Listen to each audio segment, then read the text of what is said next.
स्वस्ति श्री गणेशाय नमः। श्री सरस्वत्यै नमः। श्री गुरुभ्यो नमः। वंशे विभूषितकरान् नवनीरदाभात्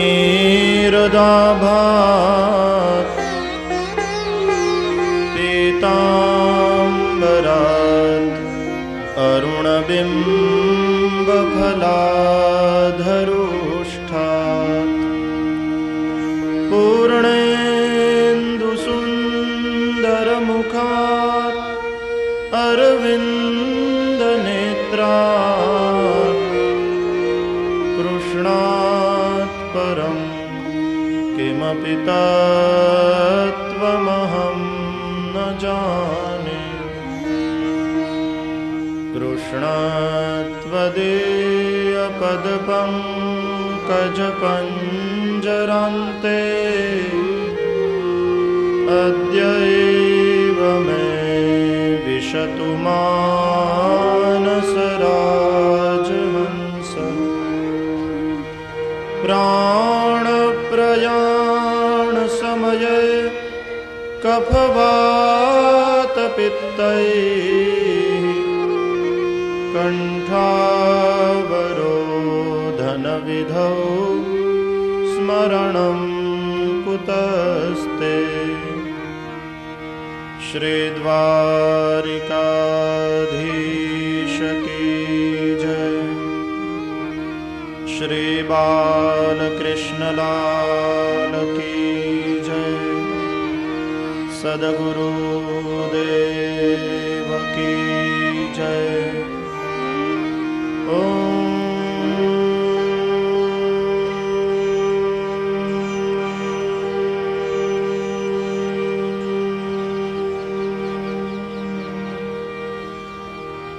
नमः पार्वती पतये हर हर महादेव।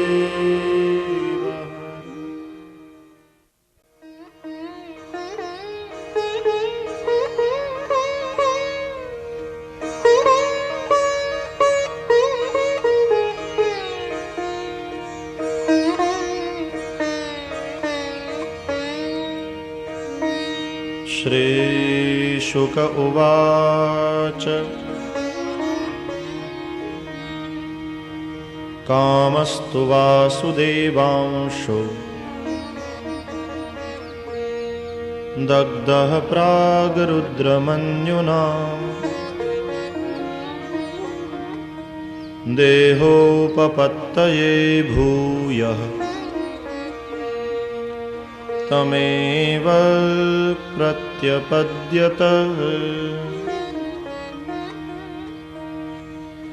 स एव जातो वैदर्भ्याम् कृष्णवीर्यसमुद्भवः। प्रद्युम्न इति विख्यातो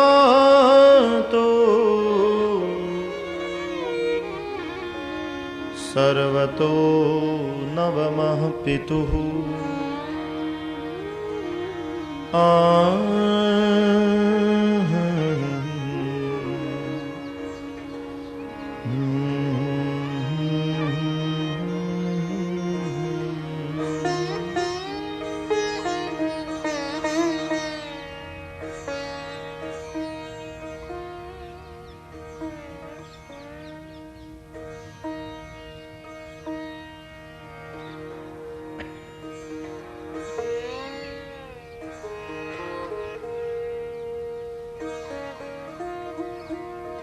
શ્રી રૂકમિણીજી અને ભગવાન શ્રી કૃષ્ણનું લગ્ન થયું. રૂકમિણી લક્ષ્મી સ્વરૂપા છે. લક્ષ્મીના માલિક ભગવાન છે. લક્ષ્મી નિંદનીય નથી, લક્ષ્મી વંદનીય છે. લક્ષ્મીમાં રહેલી આપણી આસક્તિ નિંદનીય છે. ભગવાનને પકડે, લક્ષ્મી તો ભગવાનનો પડછાયો છે, એને લક્ષ્મી મળે છે. પણ પ્રભુને પડતા મેલી પ્રભુની પત્નીનું હરણ કરે, એનું હરિ કેમ વરણ કરે?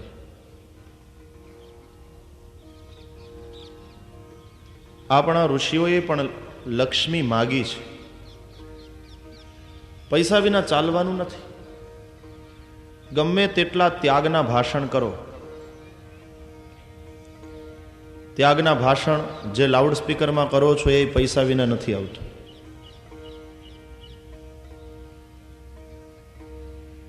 પૈસા વિના ચાલવાનું જ નહીં. તમે તમારા ખિસ્સામાંથી નહીં કાઢો તો કોકના ખિસ્સામાંથી, પણ મોટર ગાડી એમને એમ ચાલતી નથી. પૈસાથી મોટર કાર આવે, એમાં પેટ્રોલ ભરાવવું પડે, એના પૈસા થાય. ચાલવાનું નથી, એ વાસ્તવિકતા છે. અને તેથી અર્થને આપણે ત્યાં 4 પુરુષાર્થમાં સ્થાન આપ્યું છે. જીવનની વાસ્તવિકતાઓનો વિચાર કરીને ઋષિઓએ સુંદર આજ્ઞાઓ કરી છે. આ લોકને બગાડીને પરલોકને સુધારવાની વાત ભારતના ઋષિએ કરી નથી. અર્થ અને કામને 4 પુરુષાર્થમાં સ્થાન આપ્યું છે. ધર્મ, અર્થ, કામ, મોક્ષ. પણ અર્થને અને કામને, ધર્મને અને મોક્ષની વચ્ચે રાખ્યા છે. પહેલા ધર્મ, છેલ્લે મોક્ષ, વચ્ચે અર્થ અને કામ. એવી રીતે અર્થ અને કામ ભોગવ કે તારા ધર્મને અને મોક્ષને વાંધો ના આવે. અર્થ મેળવ, પૈસા વાળો થા, લાખોપતિ થા, કરોડપતિ થા, પણ અધર્મથી નહીં. ધર્મ પછી અર્થ, પહેલા ધર્મ છે. મુશ્કેલી શું થઈ? આપણે પહેલા પૈસો કર્યો, પછી ધર્મ.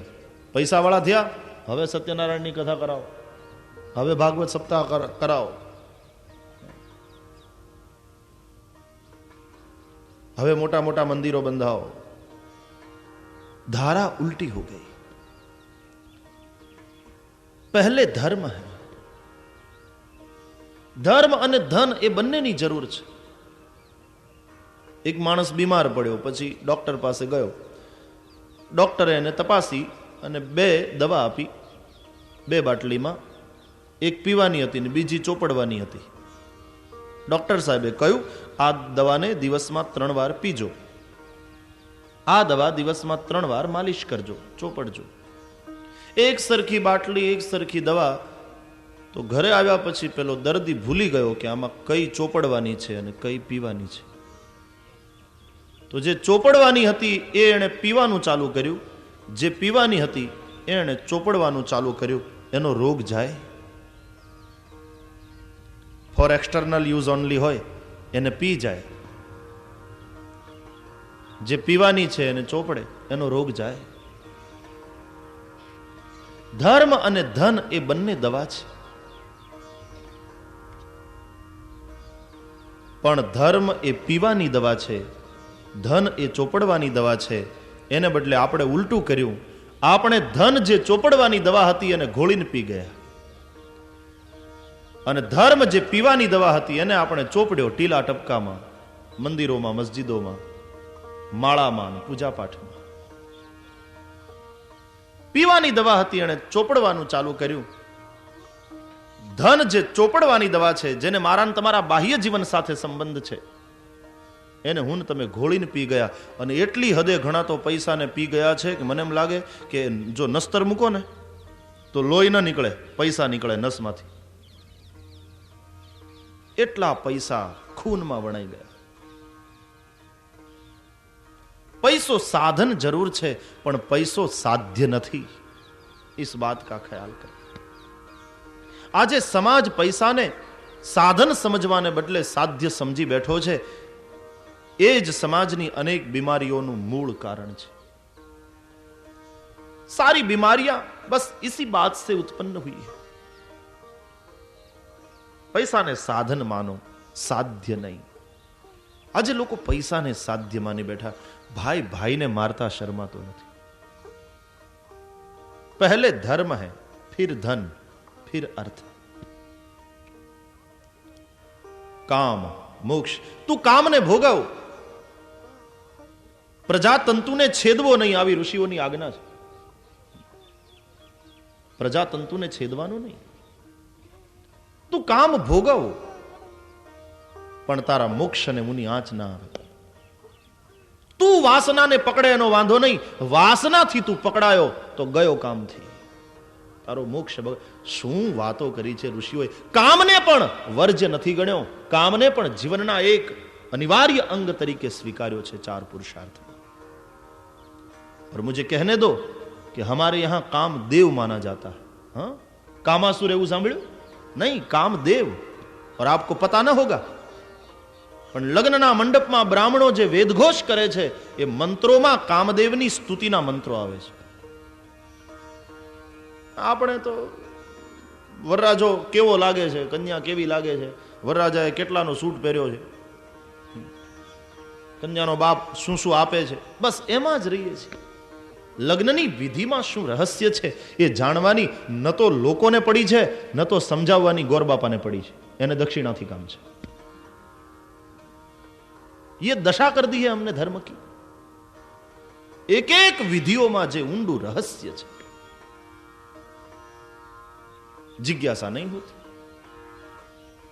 લગ્નના મંડપમાં વર કન્યા કરતા હોય યજ્ઞ, ત્યાંથી એનું અગ્નિહોત્ર શરૂ થવાનું છે. યજ્ઞ કરતા હોય, દેવોની પૂજા કરતા હોય, અને વરરાજાએ બૂટ પહેર્યા હોય, કન્યાએ ચંપલ પહેર્યા હોય. બ્રાહ્મણમાં એક ખુમારી હોવી જોઈએ કે વરરાજાને કે વરરાજો બરાબર બૂટ બાટ કર, યહાં યજ્ઞ કરના. બૂટ પહેરીને યજ્ઞ કરાય, બૂટ પહેરીને પૂજા કરાય.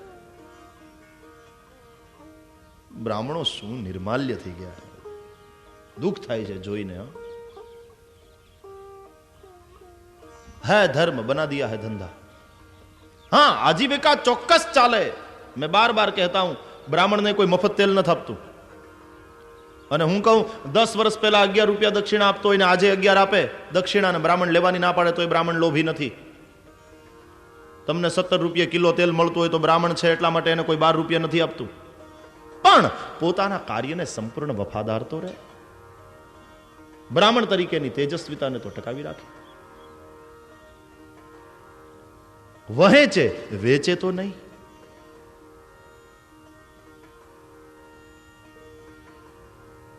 આજે પૂજાની અંદર મુશ્કેલી આ છે. બ્રાહ્મણ એમ કે 3 વાર પાણી પી જાઓ, એટલે ન તો પીવા વાળાને પૂજામાં બેસનારાને એ સવાલ ઉઠે છે કે 3 જ વાર શું કામ, 2 વાર શું કામ નહીં, 1 વાર શું કામ નહીં, 4 વાર શું કામ નહીં, 3 જ વાર શું કામ. અને એને કદાચ સવાલ ઉઠે તો બ્રાહ્મણ પાસે એનો જવાબ નથી. ખોખલા ક્રિયાકાંડ રહે ગયા. धर्म के प्राण चले गए. जीवंत बनावो છે ધર્મને. કેવલ ક્રિયાકાંડ તો મૂળદું છે, અને જ્યાં સુધી મૂળદું છે ત્યાં સુધી શું લોકોનું ભલું કરશે.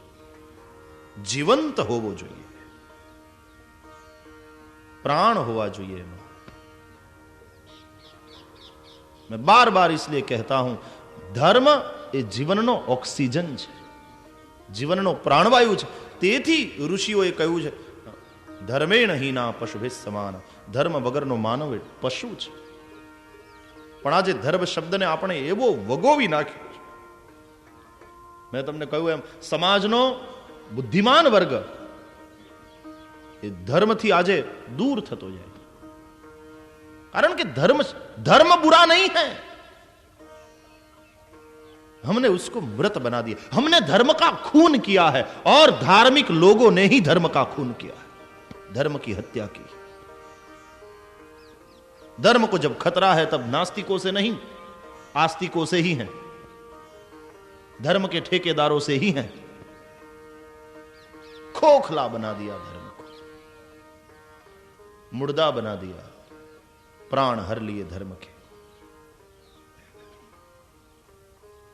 હું જતીપુરા ગયો, મુझे બાર બાર યાદ આતા. વેદના થાય ને એટલે બોલાઈ જાય છે. તો ગિરિરાજજીને આપણે વૈષ્ણવો મણોના હિસાબે દૂધ ચડાવે. સારી ભાવના છે. અને એ દૂધ બધું આપણા પગ નીચે થઈ ગટરમાં જતું હોય. આ દેશમાં કેટલાય ગરીબના બાળકોને દૂધનો છાંટો નથી મળતો, ત્યારે દૂધ આપણે આવી રીતે નહીં ચડાવો, જરૂર ચડાવો, 2 મણને બદલે 5 મણ ચડાવો, પણ કંઈક એવી વ્યવસ્થા ન થાય કે બધું દૂધ ગટરમાં જાય. એ તો સામાન્ય સીધી સાદી વાત છે, સમજવા જેવી. એક ટાંકી સરસ મજાની બનાવી હોય, એ બધું દૂધ ગિરિરાજજીને ચડાવો. પૈસા વાળો હોય 10 મણ ચડાવો, પણ એ બધું દૂધ પેલી ટાંકીમાં જમા થાય અને પછી પ્રસાદ તરીકે બધા જ ગરીબો. કેવલ કરના ઇતના, પણ खोखला बन गया ना, धर्म क्रियाकांड में आबद्ध हो गया, इस तरफ किसी का ध्यान ही नहीं जाता. मैं करायूं तो ये केवल कह के रुक जाने वाली बात नहीं है, मैंने कोशिश की थी, लेकिन फिर वही खोखले धर्म के ठेकेदारों ने टांकी तुड़वा दी, जो व्यवस्था थी सारी तोड़ दी.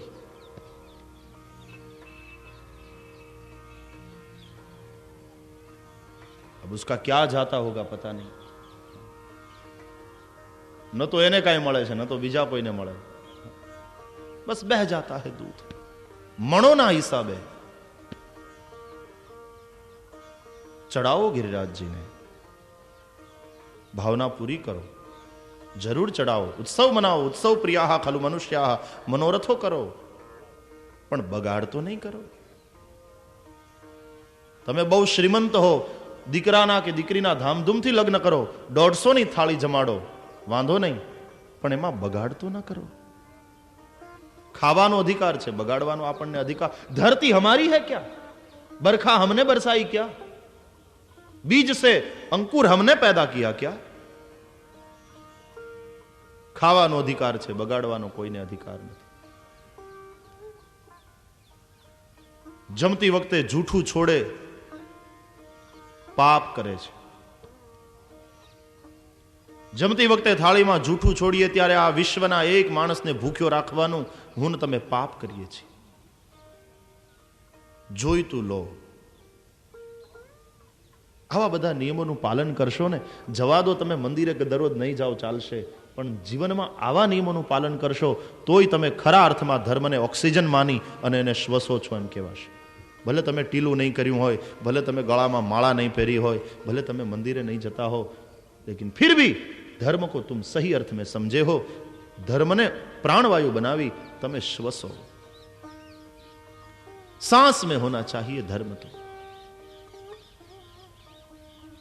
કેમ પડતું મુકતા જીવ ચાલે? મને એનું જીવ કેમ ચાલતો હશે? કેટલાય માણસો ભૂખ્યા રહેતા હોય. ઇથિયોપિયાનો દુકાળ જુઓ,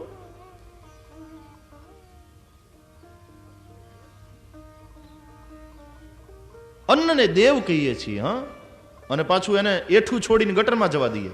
વારે ધર્મ કહેતે હો દેવ, પ્રાર્થના કરતે હો. અન્ન દેવ છે. 33 કરોડ દેવ શું કામ ભાઈ હિન્દુઓમાં? અને ગણો તો 33 કરોડ થાય. તાકાત છે કોઈની? આવી જાય, બેસે, બધા શાસ્ત્રો ખોલે અને 33 કરોડની યાદી લખીને આપે. આપણે કમ્પ્યુટરમાં ફીડ કરી દઈશું, ભવિષ્યની પેઢી માટે પણ સંગ્રહાયેલી રહેશે. કાઢો જો 33 કરોડ થશે દેવ? હિન્દુસ્તાનની વસ્તી આજે આટલી વધી છે, 80 કરોડની થઈ, પણ એમાં હિન્દુઓ કેટલા? એ 60 કે 66 કરોડ હિન્દુઓના દેવ 33 કરોડ, એટલે 2 ને ભાગે 1 દેવ આવે. આટલા બધા દેવ. અને હિન્દુઓ આટલા બધા નહોતા ત્યારે દેવ તો પાછા 33 કરોડ જ હતા. કુછ રહસ્ય હૈ, કુછ મર્મ હૈ. અહીંયા માત્ર મંદિરમાં રહેલા મૂર્તિઓને જ આપણે દેવ નથી. તકલીફ જ એ થઈ કે ઈશ્વરને સર્વવ્યાપક માનવાને બદલે, દ્રષ્ટિને વ્યાપક બનાવવાને બદલે મેં તમે મંદિરની મૂર્તિની અંદર ઈશ્વરને જોવાનું શરૂ કર્યું, દ્રષ્ટિને સંકીર્ણ કરી નાખી. ત્યારથી લોકો જે જીવતો જાગતો દેવ છે સમાજમાં ફરતો, એના તરફ લોકોએ ધ્યાનથી જોયું જ નહીં, એની ઉપેક્ષા કરી. 33 કરોડ શું કામ? માત્ર બ્રહ્મા વિષ્ણુ મહેશ જ દેવ નથી. અન્ન દેવ, વાયુ દેવતા, સૂર્ય દેવતા, चंद्र देवता, हाँ, जल देवता, सबकी पूजा करते हैं हम. દેખાય રોટલો કે રોટલી, પણ એની અંદર જે મારીને તમારી ક્ષુધાને દૂર કરવાની શક્તિ છે એ દૈવી શક્તિ છે. And supreme power is God. ક્યાં સુધી ચાલે કોઈ? ક્યાં સુધી જીવે કોઈ અન્ન વગર? अन्न देव છે, जल देवता છે. बड़ी अद्भुत बातें हैं. क्या साइंटिफिक रिलीजन है. Hindu religion is totally scientific, but western science is not religious. આપણો ધર્મ સાયન્ટિફિક છે, પણ આપણે એને એ અર્થમાં સમજીએ. વેસ્ટર્ન સાયન્સ રિલિજિયસ બની જાય, આહા, તો દુનિયા. પણ આજે મુશ્કેલી, ધર્મ ને વિજ્ઞાન સિક્કાની બે બાજુ છે, પણ આજે એકબીજાના વિરોધી હોય એવું દેખાય. ધાર્મિક પુરુષો વિજ્ઞાનને ગાળો દેતા દેખાય, વિજ્ઞાનમાં આગળ વધેલા બૌદ્ધિકો ધર્મને ગાળો દેતા દેખાય. એ તકલીફ. ધર્મ અને વિજ્ઞાન સિક્કાની બે બાજુ. ધાર્મિક પુરુષો આજે વિજ્ઞાનને ગાળો દેતા હોય, લાઉડ સ્પીકરમાં દેતા હોય, એ વિજ્ઞાનની દેન છે. કેવું કોન્ટ્રાડિક્શન, કેવો વિરોધાભાસ.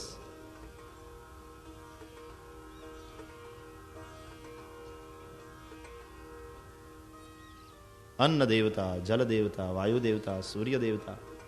સૂર્ય દેવતા, સૂર્ય પ્રત્યક્ષ બ્રહ્મ છે. અસાવાદિત્યો બ્રહ્મ. સૂર્ય જગત કા આત્મા. શું વેદોને, પણ વેદોના મંત્રોને આપણે ખાલી પૂજા પાઠમાં જ લઈ લીધા, એનો અર્થ જાણ્યો જ નહીં. સૂર્ય આત્મા જગતસ્થસ્થુખશ્ચ. સૂર્ય જગત કા આત્મા. ઠીક है. આ સૂર્ય જો ઠંડો પડી જાય ને તો વૈજ્ઞાનિકો પણ સ્વીકારે છે કે 8મી મિનિટે જીવન નહીં હોય. સૂર્ય ઠંડો પડી ગયા પછી 8મી મિનિટે જીવ સૃષ્ટિ નહીં હોય. 8મી મિનિટે શું કામ? તરત શું કામ નહીં? કારણ કે સૂર્યના પ્રકાશને, એના કિરણને સૂર્યથી નીકળીને પૃથ્વી ઉપર આવતા 8 મિનિટ લાગે છે. પ્રકાશનું કિરણ 1 સેકન્ડના 1,86,000 માઇલની ગતિ કરે. इतना अंतर है हमारे और सूर्य के बीच में. सूर्य थी અહીંયા પહોંચતા એને 8 मिनट लागे. तो सूर्य ठंडा हो जाएगा, बस 8 मिनट के बाद सारी जीव सृष्टि खत्म हो जाएगी. जितने भी ऊर्जा के स्रोत है सब सूर्य के कारण है. शरीर माथी जो गर्मी जाए खलास. मानस टाढ़ो पड़वा માંડે, નથી આપણે તળિયા ઘસવા માંડતા કે આ બાપા જશે, ठंडा થવા લાગે. सभी ऊर्जा का स्रोत आदित्य है. आदित्य जगत की आत्मा. सूर्य ભગવાનનું નેત્ર છે. કેટલી સરસ વાતો કરી. તું જે કરે છે ભગવાન જુએ છે. नेत्र है प्रभु का, देख रहे हैं. सूर्य बिना जीवन शक्य नहीं. सूर्य देवता, वायु देवता, अग्नि देवता. अरे नाग देवता. नाग देवता तो एक दाड़ो एनो आवे, नाग પાંચમ, એની પૂજા કરવાની. પ્રાણી માત્રમાં પરમાત્માને જોવા ટેવાયેલો હિન્દુ, તેથી કોઈની હિંસા કરતો નથી. હિંસયા દૂયતે હૃદયમ યસ્ય સ હિન્દુ. હિન્દુ, હિમ એટલે હિંસા, દુ એટલે દુભાય તે. હિંસાથી દુભાય તે હિન્દુ. વિનોબાજી આવી વ્યાખ્યા આપી હિન્દુની, બહુ સુંદર. હિંસાથી દુભાય એ હિન્દુ. દુભાશે કારણ કે પ્રાણી માત્રમાં પરમાત્માને જોનારો છે. કીડિયારું પૂરવા જાય, હા, આપણે ત્યાં ગામડામાં કીડીઓ નહીં લોટ નાખી. પ્રાણી માત્ર પ્રત્યે દયા. વરાહ જોઈએ તો કે વરાહ ભગવાન, માછલો જોઈએ તો કે મત્સ્ય નારાયણ. 33 કરોડ દેવ. રૂવાડા છે ને આપણા 33 કરોડ અને દેવતા 33 કરોડ. એ બે આંકડામાં જે સામ્ય છે એમાં તમને કાંઈ સમજાતું નથી. પૈસા કમાવામાંથી આપણે ઊંચા ક્યારે આવ્યા હતા? આ બધો વિચાર કરીએ.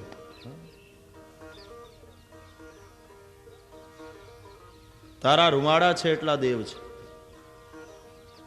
રોમ રોમ મેં રામ હૈ.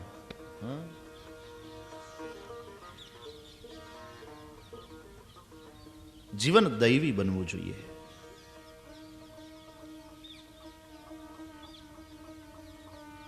અદ્ભુત વાતો કરી છે ઋષિ, અદ્ભુત વાતો. પૈસો સાધન જરૂર છે, પૈસો સાધ્ય નથી. ઋષિઓએ લક્ષ્મી માગી છે. શ્રી સૂક્તના મંત્રોમાં લક્ષ્મીનું આવાહન છે. હરે ઓમ હિરણ્યવર્ણામ હરિણીમ સુવર્ણરજતસ્રજામ ચંદ્રામ હિરણ્મયમ લક્ષ્મીમ જાતવેદો આવહ તામ આવહ જાતવેદો લક્ષ્મીમનપગામિનીમ યસ્યામ હિરણ્યમ વિંદેયમ ગામશ્વમ પુરુષાનહમ અશ્વપૂર્વામૃતમધ્યામસ્તિનાદ પ્રબોધિનીમ શ્રિયમ દેવીમુપહવયે શ્રીર્મા દેવી જૂષતામ કાંસોસ્મિતામ હિરણ્યપ્રાકારામ માર્દ્રામ જ્વલંતીમ તૃપ્તામ તર્પયંતીમ પદ્મે સ્થિતામ પદ્મવર્ણામ તામિહોપહવયે શ્રિયમ. હે જાતવેદ, હે જાતવેદ નામના અગ્નિ, અમે એવી લક્ષ્મીનું આવાહન કરીએ છીએ. અમને લક્ષ્મી જોઈએ, પૈસા વગર અમને ચાલવાનું નથી. અમને લક્ષ્મી જોઈએ, પણ કેવી? અનપગામિનીમ લક્ષ્મીમ, પગ વગરની. પગવાળી હશે ને તો પાછી જતી રહેશે. અમે તો અનપગામિનીમ લક્ષ્મીમ ઈચ્છીએ છીએ કે એકવાર અમારા ઘરમાં આવે પછી પાછી જાય નહીં. આ બ્રાહ્મણો જ્યારે પૂજા કરાવે ત્યારે એનો સંકલ્પ તમે ધ્યાનથી સાંભળ્યો છે? દશવિધ લક્ષ્મી પ્રાપ્ત્યર્થમ અલક્ષ્મી વિનાશાર્થમ પ્રાપ્ત્ય લક્ષ્મ્યાશ્ચિરકાલ સંરક્ષણાર્થમ લોકે સભાયામ રાજદ્વારે વા સર્વત્રેષુ વિજય લાભાદિ પ્રાપ્ત્યર્થમ ઇહ જન્મની જન્માંતરે વા સકલ દુરિતોપશમનાર્થમ. બહુ સમજવા જેવું છે.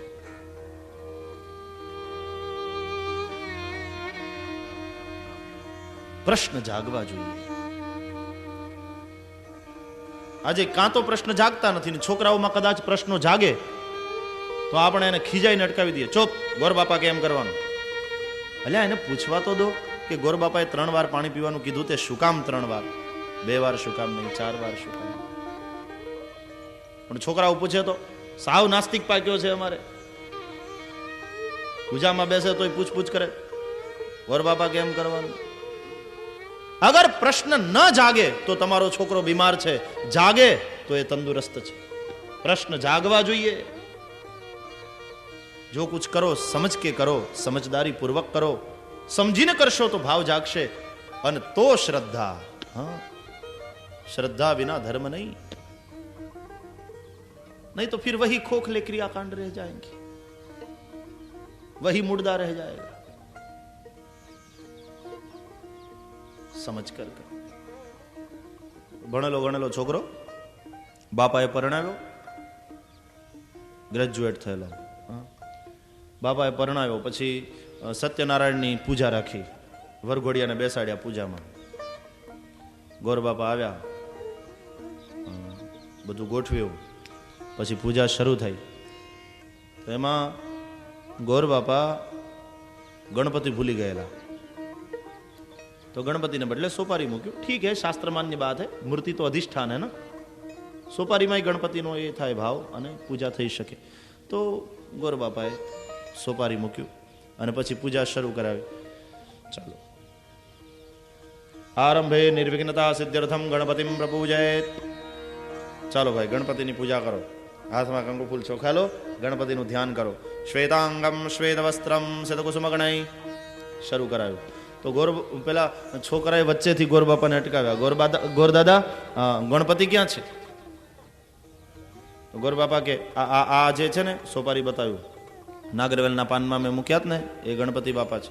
છોકરો કે ગોર બાપા એ તો સોપારી છે. કહ્યું નહીં, ગણપતિ બાપા. અરે પણ કોઈને પણ પૂછો, ગોર બાપા આ કઈ ગણપતિ, આ તો સોપારી છે.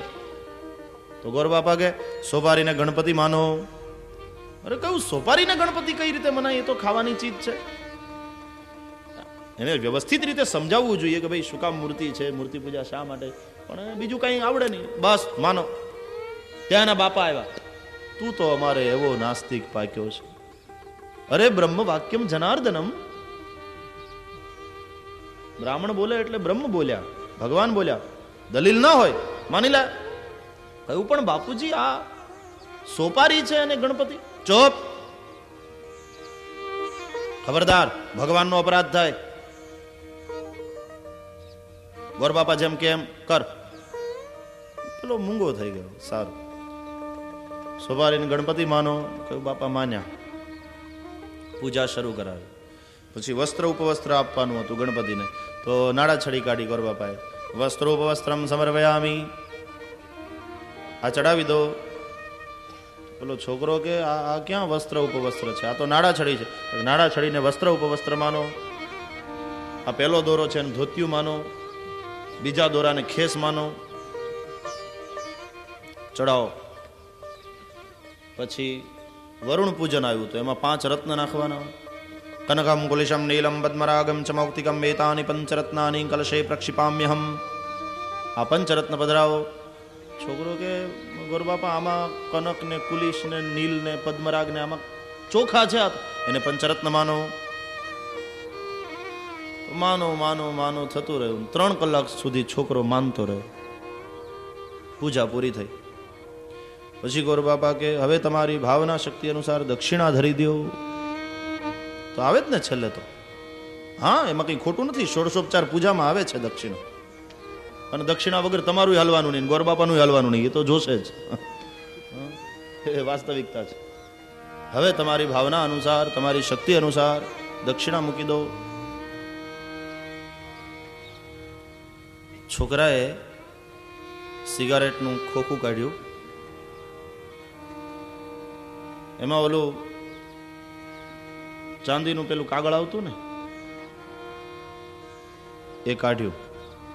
સરસ મજાનું આમ લંબચોરસ નોટ જેવું લાગે. કોરી નોટ હોય, આમ છાપેલી નહીં એવું લાગે. કાઢ્યું, ધર્યું. લો ગોર મહારાજ, અમારી ભાવના અનુસાર. ગોર બાપા કે સિગારેટના ખોખાનું કાગળિયું? તો છોકરો કે આને 100 રૂપિયાની નોટ માનો. ગોર બાપા કે આને 100 ની નોટ કેમ મનાય? તો કે 3 કલાક સુધી મેં તમારું માન્યું, હવે એકવાર તમે મારું માનો.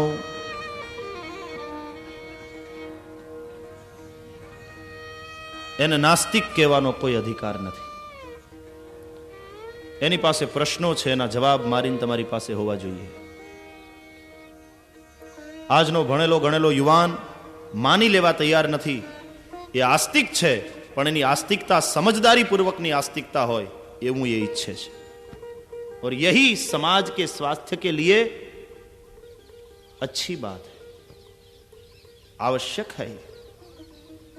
ધર્મમાં જો પ્રાણ પૂરવો હશે, જીવંત બનાવવો હશે, માત્ર ક્રિયાકાંડમાં એને નહીં બાંધી રાખવો હોય તો આ વસ્તુ જરૂરી છે. પૈસો સાધન છે, સાધ્ય નથી. રૂકમિણી લક્ષ્મી સ્વરૂપા છે. લક્ષ્મી વિષ્ણુ પત્ની છે. વિષ્ણુ શ્રી કૃષ્ણ બનીને આવ્યા છે, રૂકમિણી શ્રી કૃષ્ણને વર્યા છે. લક્ષ્મીને ભજનારાના 3 પ્રકાર મહાભારતમાં બતાવ્યા: ઉત્તમ, મધ્યમ અને કનિષ્ઠ. ઉત્તમ પ્રકારનો જે ભક્ત છે એ લક્ષ્મીને પુત્રી તરીકે ભજે છે. મધ્યમ પ્રકારનો છે, લક્ષ્મીને માં ગણે છે. અધમ છે, એ પોતાની જાતને લક્ષ્મીનો પતિ માને છે. ઉત્તમ પ્રકારનો છે, લક્ષ્મીને કન્યા તરીકે ભજે છે. દીકરી મોટી થાય, એને ઉછેરીને મોટી કરે પિતા, ભણાવે ગણાવે. એમ જે લક્ષ્મીને પુત્રી તરીકે ભજે છે એ લક્ષ્મીને મોટી કરે. લાખોપતિમાંથી કરોડપતિ થાય, હા, તિજોરી એની મોટી થાય, એનો વાંધો નહીં, મોટી કરે. પણ દીકરી જેમ જેમ મોટી થાય તેમ તેમ પિતાને ચિંતા વધે કે યોગ્ય હાથમાં આને સોંપી દઉં, આના હાથ પીળા કરી દઉં. એમ જેમ જેમ લક્ષ્મી વધે તેમ તેમ એ માણસ વધારે સાવધાન થાય. એની ચિંતા વધવી જોઈએ કે યોગ્ય ઠેકાણે આને વાપરું. યોગ્ય સંસ્થાઓમાં, યોગ્ય સત્કાર્યોમાં પોતાની લક્ષ્મીને વાપરે. એનો અર્થ કન્યાને જેમ પરણાવે, લક્ષ્મીને માટે તો પતિ છે વિષ્ણુ, તો ભગવાનના કાર્યમાં લક્ષ્મીને વાપરવી. એનો અર્થ લક્ષ્મીનું કન્યાદાન કરવું, લક્ષ્મીને ભગવાન સાથે પરણાવવી. મધ્યમ પ્રકારનો છે, લક્ષ્મીને માં ગણે છે. પોતે દુરુપયોગ પણ ન કરે, કોઈને આપે નહીં, પોતાના પોષણ માટે જ વાપરે. અને અધમ પ્રકારનો છે, એ પોતાને લક્ષ્મીનો માલિક માનીને એનો ઉપભોગ કરવાની ઈચ્છા ધરાવે, લક્ષ્મી ત્યાંથી જતી રહે છે. રૂકમિણી અને શ્રી કૃષ્ણ, એનું પ્રથમ સંતાન તે પ્રદ્યુમ્ન મહારાજ. પ્રદ્યુમ્ન મહારાજ તે સાક્ષાત કામદેવ છે. કામ અસુર નથી, કામદેવ છે. કામાસુર એવું સાંભળ્યું? કામદેવ. એની સ્તુતિના મંત્રો છે, લગ્નના મંડપમાં ગવાય છે. કામદેવ છે. શ્રીમદ ભાગવતમાં કામદેવ કૃષ્ણનો પુત્ર બનીને આવે છે. ભગવાને પણ ગીતાજીમાં કહ્યું, ધર્મા વિરુદ્ધો કામોસ્મી, ધર્મથી વિરુદ્ધ ન હોય એવો કામ હું છું. પ્રદ્યુમ્ન મહારાજે શમરાસુરનો નાશ કર્યો. કામદેવ જે ભગવાન શિવજીના ક્રોધાગ્નિમાં બળીને ભસ્મ થયા હતા, રતી રડતા રડતા શિવજી પાસે આવી હતી અને શિવજી એને વરદાન આપ્યું હતું, જબ જદુવંશ કૃષ્ણ અવતારા,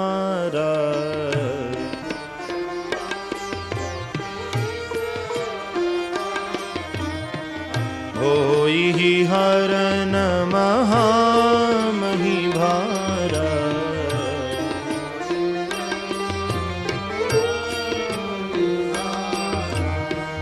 કૃષ્ણ તનય પતિ હોઈ તોરા,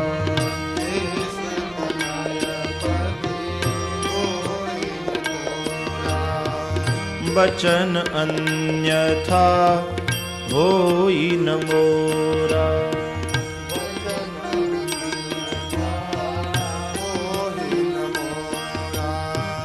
જબ જદુવંશ કૃષ્ણ અવતારા,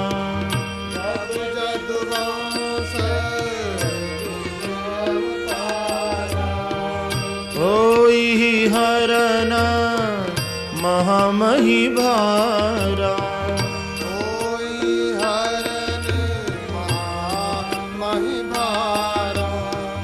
કૃષ્ણ તનય પતિ હોઈ તોરા,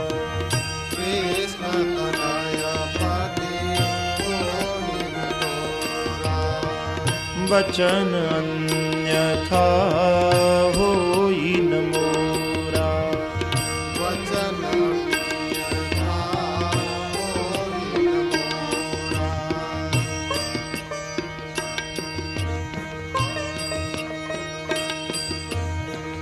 યદુવંશની અંદર પૃથ્વીના ભારને હરવા માટે જ્યારે ભગવાન અવતાર લેશે, શ્રી કૃષ્ણના રૂપમાં, હે રતિ, એના પુત્રના રૂપમાં તને તારો પતિ પુનઃ પ્રાપ્ત થશે. આજે રતિને કૃષ્ણ પુત્ર પ્રદ્યુમ્નના રૂપમાં પોતાના પતિ સદેહે પુનઃ પ્રાપ્ત થયા. પછી 2 અધ્યાયમાં સ્યમંતકોપાખ્યાન કહ્યું, ભગવાનના અન્ય લગ્નોની કથા સંભળાવી. દ્વારિકામાં સત્રાજીત નામનો એક યાદવ રહેતો હતો. એ સૂર્યનો ભક્ત હતો. સૂર્યનારાયણે કૃપા કરી અને એને સ્યમંતક મણી આપ્યો. આ સ્યમંતક મણી દરરોજ 8 ભાર 8400 તોલા સોનું આપતો હતો. એ સંપત્તિથી સમાજની સેવાના કાર્યો થાય, એ હેતુથી શ્રી કૃષ્ણે એ સ્યમંતક મણી રાજ્યમાં જમા કરાવવાનું કહ્યું. સત્રાજીત માન્યો નહીં. પણ સત્રાજીતનો ભાઈ પ્રસેન એકવાર એ મણીને ગળામાં પહેરી મૃગિયા માટે અશ્વ ઉપર આરૂઢ થઈને જંગલમાં ગયો. ત્યાં એને એક સિંહે મારી નાખ્યો. મણી કોઈ ખાવાની ચીજ હશે એમ માની સિંહ મુખમાં લઈને જતો રહ્યો. એક રીંછ એને મળ્યો. રીંછે સિંહને માર્યો. મણી લઈ લીધો. આ રીંછ સામાન્ય નહોતો, એ જાંબુવાન હતો. અહીંયા પ્રસેન પાછો આવ્યો નહીં, મણી મળ્યો નહીં. સત્રાજીત યાદવે શ્રી કૃષ્ણ ઉપર ખોટું આળ ચડાવ્યું કે કૃષ્ણે માગ્યો તો ને મેં નહોતો આપ્યો, એટલે હવે એને આવી રીતે મારા ભાઈની હત્યા કરીને પડાવી લીધી. ખોટું આળ તો ભગવાન ઉપર આવ્યું છે. ભગવાનને જગતે છોડ્યા નથી તો મને તમને ન છોડે એમાં રડવાનું શું? બોલશે જ, ગમે તે રીતે જીવશું. સીધે સીધા માથું નીચું કરીને જતા રહેશો તો મોટો થઈ ગયો, હવે સામે જોતો નથી. ઊંચું માથું કરીને ચાલશો તો કે અભિમાની તો જો માથા ઊંચા કરીને ચાલે છે. આંખો બંધ કરીને બેઠા રહેશો તો કે ભગતડો થઈ ગયો, આંઠે પર ધ્યાન. ચારે બાજુ જોશો તો ડોળાનું ઠેકાણું છે, ચકળ વકળ ફેરવ્યા જ કરે. નહીં જીવવા દે સમાજ તમને. આલોકના સાગર મહી કોઈ નાવથી તરશો નહીં. આલોકના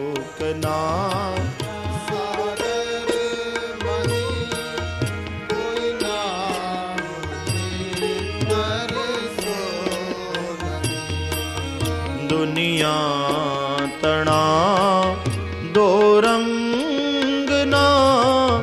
ધોખા કદી કરશો નહીં.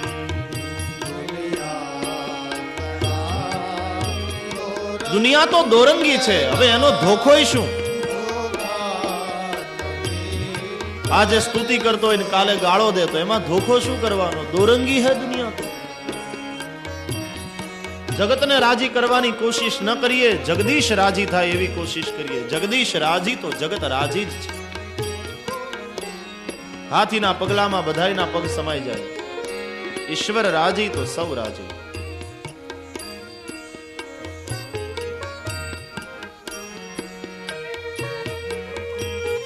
આ દુનિયાનો દરેક માણસ બે મુઠ્ઠી વાળીને ફરે છે. એકમાં ગુલાલની ગુલાલ છે ને બીજામાં ધૂળ છે. જો તમે થોડાક સફળતાને વર્તા દેખાઓ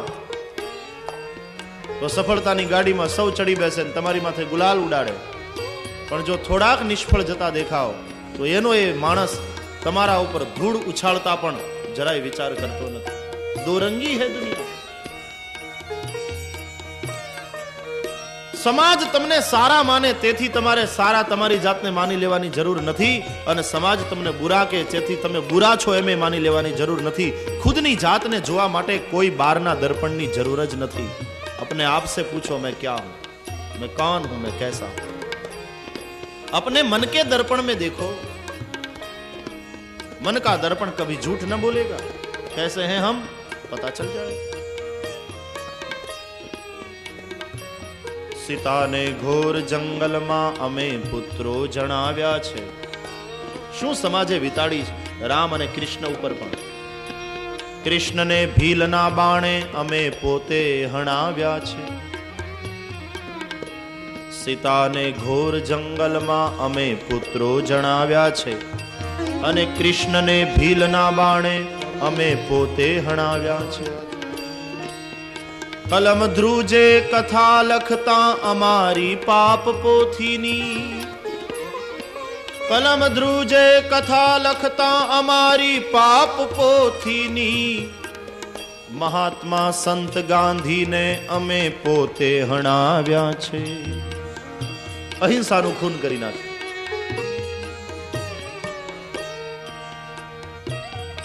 દોરંગી है दुनिया, क्या धोखा करे उसका. नामुमकिन है कि दुनिया अपनी मस्ती छोड़ दे. यह नामुमकिन है कि दुनिया अपनी मस्ती छोड़ दे. इसलिए ऐ दिल तू ये बेकार बस्ती छोड़ दे.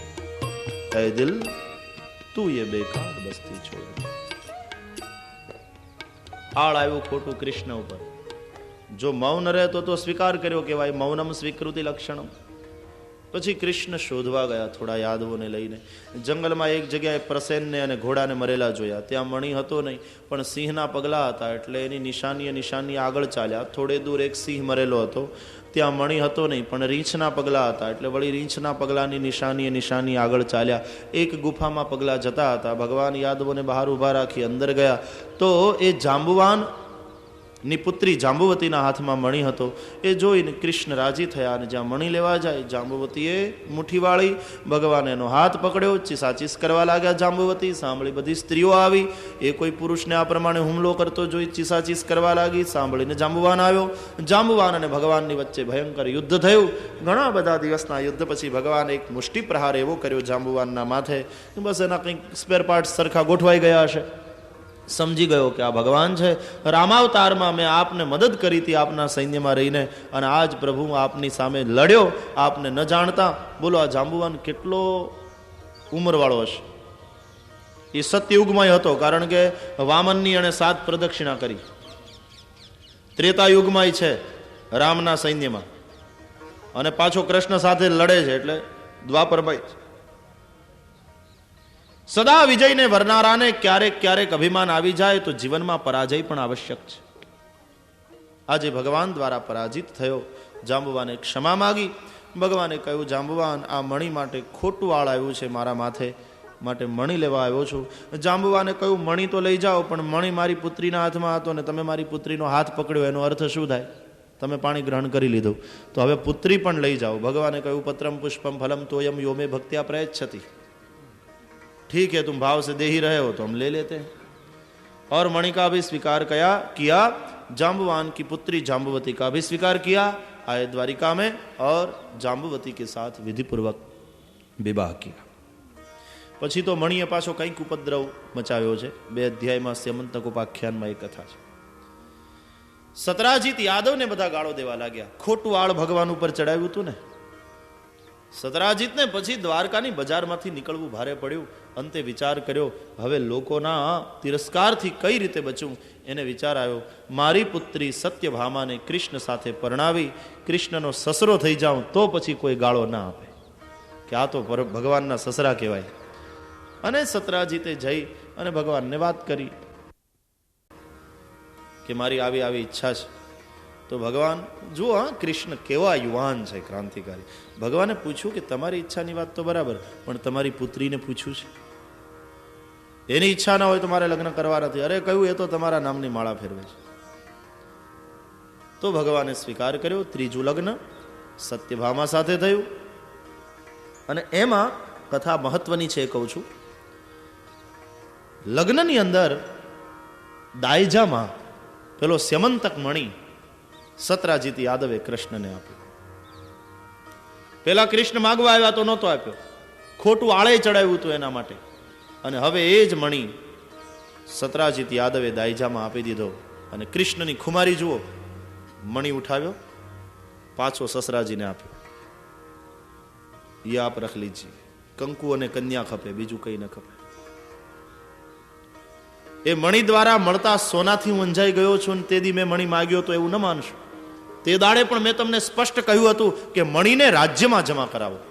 અને આજે કાયદો છે, હા, ભલે ખેતર તમારું હોય, પણ તમારા ખેતરમાંથી ઓઇલ નીકળે તો સરકાર લઈ લે, જે કોમ્પેન્સેશન આપવાનું હોય એ આપીને. અને તમારે આપવું જ પડે. તમારા ખેતરમાં સોનાની ખાંડ નીકળે તો તમે કાઢીને વેચવા ના માંડો, એના ઉપર હક સરકાર નો થાય. કારણ એ સાર્વજનિક સંપત્તિ છે, દેશની જનતા માટે એનો ઉપયોગ થવો જોઈએ. તો આવા હેતુથી મણી માગ્યો હતો. તે દાડે કે પોતાને માટે તો માગ્યો નહોતો. અને આજે દાયજામાં પોતાને મળે છે, ન લીધો, પાછો આપી દીધો.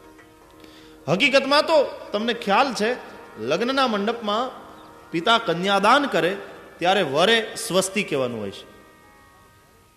સ્વસ્તિ કલ્યાણમ, સ્વસ્તિ કહીને દાન લેવાનું. વરે હકીકતમાં આભાર માનવો જોઈએ કન્યાના પિતાનો, કે તમે દીકરીને મોટી કરી, ભણાવી, ગણાવી, સરસ મજાની ગૃહિણી બનાવીને મારે ત્યાં મોકલો છો. તમારી એ મોટાઈ છે કે તમે બિલ નથી આપતા કે આને ગ્રેજ્યુએટ કરી એમાં આટલા ખર્ચો થયો. લાવો વરરાજ, આપી દો જમાઈરાજ, હવે તમારી સેવા કરવાની છે, તમારે ત્યાં આવવાની છે. એ તમારી મોટાઈ છે, ઉલટાનો આભાર માનવો જોઈએ. કૃષ્ણે સ્યમંતક મણી પાછો આપી દીધો. દરરોજનું 8400 તોલા સોનું, 8400 તોલા સોનું આપનારો મણી દરરોજ. હા, અને એ મણીને પાછો આપી. ખુમારી કહેવાય ને, છાતી કહેવાય ને. અને સ્કૂટર દ્યો તો પરણું. ક્યાં આજનો ભિખારી વરરાજો, લ્યાનત છે યુવાની ઉપર. दे दिया मणि पर, फिर वापस दे दिया. सीखो, कथा से सीखो, बहुत कुछ सीखने को मिलता. जीवन दर्शन છે, જીવન જીવતા શીખવાની પાઠશાળા છે ભગવત કથાઓ. જીવનનું શિક્ષણ છે. એ પછીનું ભગવાનનું લગ્ન સૂર્યની પુત્રી કાલિંદી સાથે થયું. ભગવાન સત્યાને પરણ્યા, ભદ્રાને પરણ્યા, મિત્રવિંદાને પરણ્યા અને લક્ષ્મણાને પરણ્યા. આ 8 પટરાણી છે. અષ્ટધા પ્રકૃતિ પટરાણી બનીને પરમાત્માની સેવા કરવા આવી છે. જીવ પ્રકૃતિને આધીન છે, પ્રકૃતિ પરમાત્માને આધીન છે. પછી ભગવાને મુરદૈત્યનો વધ કર્યો, ભૌમાસુરને માર્યો અને એણે કેદ કરેલી 16,100 કન્યાઓને છોડાવી. એ 16,100 કન્યાઓએ ભગવાનનો આભાર માન્યો અને પછી કહ્યું કે કૃષ્ણ, દ્વારિકાનાથ, હવે અમારું ભવિષ્ય શું? કૃષ્ણે કહ્યું, તમે બધા તમારા પિતાને ઘરે જાઓ, તમારા પિતા તમારા હાથ પીળા કરે, સાસરે જઈને સુખી થાઓ. તો 16,100 કન્યાઓએ કહ્યું કે તમે તો કહી દીધું કે સાસરે જઈને સુખી થાઓ, પણ કયો પુરુષ અમારું પાણી ગ્રહણ કરશે? એમ જ કહેવાના કે આનું અસુર અપહરણ કરી ગયો હતો, આને અમે સ્વીકારીએ નહીં. કોઈ પુરુષ અત્યાચાર કરે નારીના ઉપર અને નારી એનો ભોગ બનવું પડે તો પાછી સમાજ એવો થઈ ગયો છે કે એની સજાઈ પાછી નારીને જ થાય. એને કલંકિની કહેવામાં આવે, એને તિરસ્કૃત કરવા. તિરસ્કૃત તો એ પુરુષ થવો જોઈએ જેણે નારીને કલંકિની બનાવી છે, જેણે नारी ऊपर अत्याचार किया. लेकिन समाज का उसूल उल्टा है, उस नारी को ही दोष देते हैं लोग, उसी नारी को कलंकिनी कहते हैं. कौन पुरुष हमारे साथ विवाह करने को तैयार होगा? तमे छोड़ाव्या, તમારે જ શરણે છીએ, આપ જ પાણી ગ્રહણ કરો. અને કૃષ્ણે પળવાતમાં વિચાર કરીને કહ્યું, બાત ઠીક હે, બેઠો પાલકીમાં. કારણ જો એવું થશે, આ કન્યાઓને કોઈ એનો હાથ નહીં પકડે, વિવાહ કરવા તૈયાર નહીં થાય, સંભવ છે કે નારી અધઃપતિત થાય. અને જો સ્ત્રી પતિત થઈ, સ્ત્રી જો સુસંસ્કૃત મટી ગઈ, માતૃશક્તિ તો વંદનીય છે, નારી શક્તિ પૂજ્ય છે, આદર કરવા યોગ્ય છે. એને બદલે જો એ પતિત થઈ, નારીને માત્ર જો ભોગનું સાધન માનશે સમાજ, તો સમાજ ભ્રષ્ટ થશે, ચારિત્રહીન થશે. અને ચારિત્રહીન સમાજને નષ્ટ થતા, ભ્રષ્ટ થયેલા સમાજને નષ્ટ થતા વાર લાગતી નથી. મોટી મોટી સંસ્કૃતિઓ ચારિત્ર ભ્રષ્ટતાને કારણે નષ્ટ થઈ ગઈ છે. कैरेक्टर गયું खलास.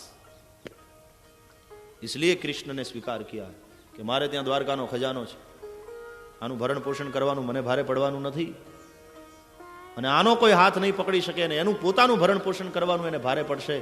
સંભવ છે એ પતિત થાય. શું ક્રાંતિકારી કૃષ્ણના દર્શન છે ભાગવતમાં. 16,108 નારીઓના સ્વામી થયા. એનું આધ્યાત્મિક અર્થઘટન એ પણ થાય કે જે જીવ સાચા ભાવથી ભગવાનને શરણે ગયો, ભગવાને બધાનું પાણી ગ્રહણ કર્યું, ભગવાન એનો સ્વીકાર કર્યો. સાચા ભાવથી એકવાર મારે શરણે આવે, તેષામહમ સમુદ્ધરતા મૃત્યુ સંસાર સાગરાત ભવામી નચિરાત પાર્થ મય્યાવેશિત ચેતસા. ભગવાનની સ્તુતિ કરી ભૂમિએ, ભૂભાર હરણ કર્યો એટલે ભગવાન ત્યારબાદ ઇન્દ્રને પરાજિત કરી પારિજાત લઈ આવ્યા, તે કથા છે. 16,108 રાણીઓ અને દરેકના મહેલમાં ભગવાન બિરાજે છે. કૃષ્ણે કર્યું તે કોઈ કરી શકે નહીં, કૃષ્ણે કહ્યું તે કરવા. અનુકરણ નહીં, અનુસરણ કરો મહાપુરુષો. અનુકરણ તો મૃત્યુ છે. અનુકરણ ઈશ્વરને ગમતું નથી, કોપી ભગવાનને ગમતી નથી. એક સરખા બે માણસ જોયા, દરેકના ચહેરા જુદા, દરેકના અવાજ જુદા, દરેકના સ્વભાવ જુદા. અનુકરણ તો ઈશ્વરને પસંદ નથી. અનુકરણ, કોપી, એ તો મૃત્યુ છે. કાર્બન કોપી ક્યાંય નહીં મળે, તમે જોજો.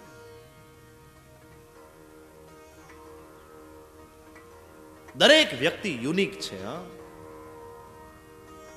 ઈશ્વરે તને તું થવા માટે જ બનાવ્યો છે. હું જ્યારે મારી જાતને કચડી અને હું જે નથી તે બનવાની કોશિશ કરું, ફલાણાનું અનુકરણ કરું, એની એ કરું, નકલ કરું, ત્યારે જે હું નથી એ તો હું થઈ શકવાનો જ નથી. और मैं का जो फूल था खिलने के लिए तैयार थी कली, उसको तो बिना खिले ही मुरझाया गया, मुरझा गई कली. जीवन का पुष्प फिर विकसित न हो पाएगा. अपने स्व के फूल को खिलने दो. જે હું નથી એ બનવાનો હું શા માટે પ્રયાસ કરું? અનુસરણ કરીએ, અનુકરણ નહીં. અનુકરણ મૌત है. મૃત્યુ હોય.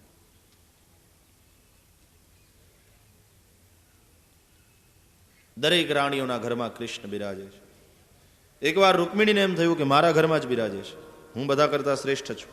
મેં ચિઠ્ઠીની ચબરખી લખી તો દોડતા દોડતા આવ્યા, મારું હરણ કર્યું, મારી સાથે લગ્ન કર્યા.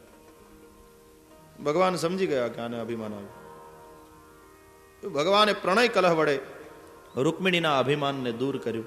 ભગવાને રૂકમિણીને બહુ સરસ કહ્યું, દેવી એક વાત પૂછું. ભગવાન સૂતા છે બપોરે જમીને, ને રૂકમિણી પંખો લઈને બેઠા છે. ત્યારે એને વિચાર આવ્યો ને ભગવાને તરત ચર્ચા ચાલુ કરી. એક વાત કહું, શું કે તમને પરણવા માટે શિશુપાળ જેવા મોટા મોટા રાજાઓ તૈયાર હતા, એ બધાને છોડીને તમે મારા જેવા ગોવાળિયા સાથે શું કામ પરણ્યા? હું તો ગાયો ચરાવનારો, હું તો ભરવાડ, અમે તો શત્રુથી ડરી જઈને સમુદ્રને શરણે આવીને રહેનારા. લોકો તો મને ગાળો દે છે, બે બાપનો ને બે માનો, અમારું કોઈ કુળ નક્કી નહીં. હું ક્ષત્રિય છું કે વૈશ્ય છું, હા, કોઈ જાતિ નક્કી નહીં. તમે અમારા જેવાને શું કામ પરણ્યા? હજી પણ તમને જો એમ થતું હોય કે તમે ભૂલ કરી છે તો આપણે, અને ભગવાન ત્યાગ કરશે આવી કલ્પના માત્રથી રૂકમિણીને દાહ થયો હૃદયમાં, ચક્કર આવવા લાગ્યા, થોડી વારમાં બેભાન થઈને ઢળી પડ્યા. તો હવે ભગવાને એના હાથમાંથી પંખો લઈને ચાલુ કરવું પડ્યું. ઓ દેવી, હું કઈ તમારો ત્યાગ ન કરું, હું તો ખાલી મશ્કરી કરું છું. પાણી વાણી છાંટ્યું. રૂકમિણી ભાનમાં આવ્યા. કહ્યું સાચું કહો છો, મશ્કરી કરો છો? કહ્યું હા, ટીખળ છે આ તો ખાલી, બીજી વાર આવી મશ્કરી ન કરશો નહીં તો પ્રાણ જશે. અને પછી રૂકમિણીએ ભગવાન જે બોલ્યા એ દરેક વાક્યોનું એવું સ્તુતિપરક અર્થઘટન કર્યું છે. ત્યાં રૂકમિણીની પુનઃ એકવાર બુદ્ધિ પ્રતિભાના દર્શન થાય છે. ગઈકાલે રૂકમિણીનો પત્ર નહોતા વાંચી શક્યા આપણે, પણ એમાંય રૂકમિણીની બુદ્ધિ પ્રતિભાના દર્શન છે. અને અહીંયા આ સંવાદમાં પણ રૂકમિણીની બુદ્ધિ પ્રતિભાના દર્શન છે. તમે ગોપાલ છો, ગો એટલે ઇન્દ્રિયો, એનું રક્ષણ કરનાર તમે જ છો. સાચી વાત છે. તમે તમારા મા બાપ નક્કી નથી એમ તમે બોલ્યા, વાત સાચી છે, કારણ કે તમે બ્રહ્મ છો. બ્રહ્મ તો અજન્મા છે, એના મા બાપ કોણ? તમે કહ્યું તમારી જાતિ નક્કી નથી, વાત સાચી છે, બ્રહ્મની કોઈ જાતિ હોય છે? इस तरह से ऐसा स्तुति परक अर्थघटन किया है रुक्मिणी ने. રૂકમિણીના એ અભિમાનને દૂર કર્યું પ્રણય કલહ વડે. આનાથી ભગવાને એમ પણ બતાવ્યું કે ક્યારેક ક્યારેક પ્રણય કલહ થાય, એમાં વાંધો નહીં, એનાથી દાંપત્ય વધારે આમ સ્નેહથી, સ્નેહની સિમેન્ટથી દાંપત્યની દિવાલ એ બરાબર મજબૂત થાય, વાંધો નહીં. તો આધુનિક મનોવૈજ્ઞાનિકો પણ એમ કહે છે કે તંદુરસ્ત દાંપત્ય માટે મહિનાના 2-3 ઝઘડા જરૂરી છે પતિ પત્ની વચ્ચે. ન થાય તો કરવા કાંઈ નહીં, આમ હમસતા હમસતા કરવા. બસ મારે ખાવો તો ભાત ને તે ખીચડી હું કામ કરું, બસ આવી વાતમાંથી લેવાનું. ખીચડી બનાવી હોય તો કહેવાનું કે મારે ભાત જોતા, બસ. ઝઘડો ચાલુ કરવા માટે તો કોઈ પણ બહાનું ચાલે કરવાનું. તમ તારે મહિનામાં 2-3 વાર તંદુરસ્ત રહે એનાથી દાંપત્ય. પણ એ ઝઘડા કેવા હોય ખબર છે? બકરા બાંધે એવા. બકરાને બાંધતા જોયા છે? એ માથા નીચા કરીને એવા દોડે, આપણને એમ થાય કે હમણાં ભડો ભડ ખોપડી ભટકાડશે અને બેની ખોપડી નારિયેળની કાચલી જેમ તૂટી જશે. એવા દોડે બકરા માથું નીચું કરીને. પણ જ્યાં નજીક આવે તો હળવેકથી એવા શિંગડા ભરાવે કે જાણે લગ્નના માંડવામાં 2 વેવાણો ન મળતી હોય. હળવેકથી ઝઘડા એવા હોવા જોઈએ. એ સવારના ભલે ઝઘડો થાય ને આડોશી પાડોશીને એમ થાય ખલાસ, હવે ડિવોર્સ સુધી વાત પહોંચવાની. પણ જ્યાં હાંજે આવે ત્યાં પેલો સાડી લઈને આવે અને આ એને ભાવતા પાતરા બનાવે, બસ સમાધાન, કોમ્પ્રોમાઇઝ. આવા ઝઘડા હોવા જોઈએ. લાંબુ ના ચાલવા દેવાય પાછું, એ ધ્યાન રાખવું. ડીમ ફૂલ આ રાતના હાઈવે ઉપર ગાડી જતી હોય ને પછી ડ્રાઈવરો લાઇટને ડીમ ફૂલ કર્યા કરે. સામેવાળો ફૂલમાં આવતો હોય તો આપણે ડીમ કરી નાખવાની. આપણે ફૂલમાં જતા હોઈએ તો સામેવાળો ડીમ કરી નાખે. એમ પત્ની જો ફૂલમાં આવતી હોય તો પતિએ ડીમ થઈ જવું, પતિ ફૂલમાં આવતો હોય તો પત્નીએ ડીમ થઈ જવું. જો બે ફૂલમાં આવશે તો ભટકાશે, તો અકસ્માત થયા વગર નહીં રહે. એને બદલે ડીમ ફૂલ કર્યા કરો તો 80-90 વર્ષ રમતા રમતા પૂરા થઈ જાય. જીવનની ગાડી લક્ષ્ય સુધી પહોંચી જાય. પ્રદ્યુમ્ન મહારાજનું લગ્ન રૂકમિયાની પુત્રી સાથે થયું અનિરુદ્ધ નામના પુત્ર થયા. એ અનિરુદ્ધનું લગ્ન પાછું રૂકમિયાના દીકરાની દીકરી સાથે થયું. તમે જુઓ, શાળા બનાવીને બને નહીં કૃષ્ણને અને રૂકમિયાને, પણ છતાં સંબંધ 3 પેઢી સુધી ચાલ્યો. રૂકમિયાની બહેનને કૃષ્ણ પરણ્યા, રૂકમિયાની દીકરીને કૃષ્ણના દીકરા પ્રદ્યુમ્ન પરણ્યા, રૂકમિયાના દીકરાની દીકરીને કૃષ્ણના દીકરાના દીકરા પરણ્યા. આ સંબંધ ગોઠવાયેલો હતો. રૂકમિયો માગું લઈને ગયો હતો. એ કે મોઢે ગયો હશે? ભગવાને એનું અડધું માથું મૂંડી નાખ્યું હતું, એક મૂછ મૂંડી નાખી હતી. લગ્નમાં આડો આવ્યો હતો, ભગવાન સાથે ઝઘડ્યો હતો. તો એ રૂકમિયો દ્વારકા પહોંચ્યો. દ્વારપાળો એ જઈને સમાચાર આપ્યા દ્વારિકાનાથને કે ભોજકટના મહારાજા રૂકમિયાજી પધાર્યા છે. ત્યાં તો કૃષ્ણ ઊભા થઈ ગયા. ઓહો, ભોજકટના મહારાજા રૂકમિયાજી આવ્યા છે. રૂકમિણીને બોલાવ્યા. અરે દેવી, આવો તો જુઓ કોણ મહેમાન આવ્યું છે. કૃષ્ણની તમે મોટાઈ જુઓ, એની ઉદારતા જુઓ. આંગણે આવ્યું એ અતિથિ. પછી ત્યાંથી દ્વારપાળને એમ ન કીધું કાઢી મૂકે ને એને કે હું મોઢું લઈને આવ્યો છે.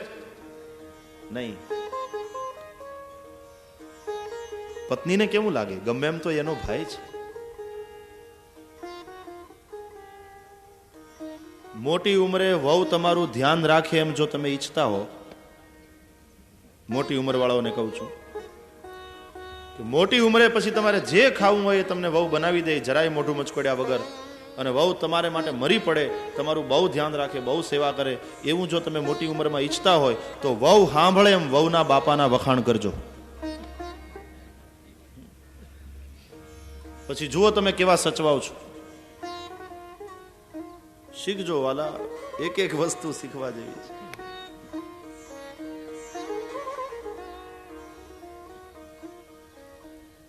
બહુ ધ્યાન રાખવાનું. અને ભગવાન પોતે દોડતા દોડતા બહાર આવ્યા. આવો આવો આવો ભોજકટના મહારાજા રૂકમિયાજી, પધારો પધારો. અને હાથ ભેટ્યા આલિંગન. રૂકમિયો તો સ્થિર થઈ ગયો. એને તો ઉલટાનો છાતી થડક ઉથડક થડક ઉથડક થતી.